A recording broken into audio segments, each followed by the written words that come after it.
Hey guys, welcome to the D4 Guns YouTube channel. Today we're taking a look at an H&K USP 40.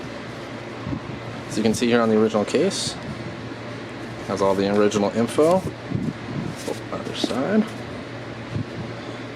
Let's take a look inside. First we'll take a look under the padding here.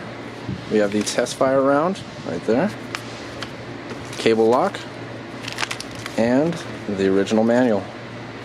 As you can see, this also comes with 1 and 2 10-round magazines. Let's put that all back in there.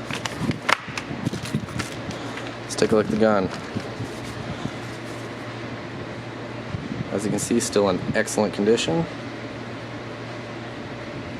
We have the serial number up there.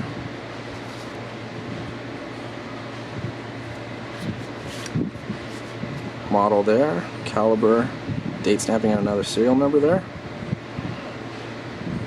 This particular USP 40 was manufactured in 2013.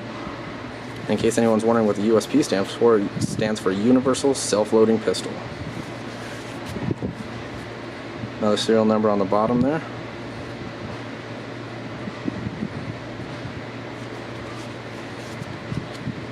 This pistol is in 40 Smith & Wesson. As you can see, slide's still nice and smooth. This particular model is also California compliant, being as the mags are 10 rounds or less. If you're interested in this gun or any of our others, check them out at d4guns.com.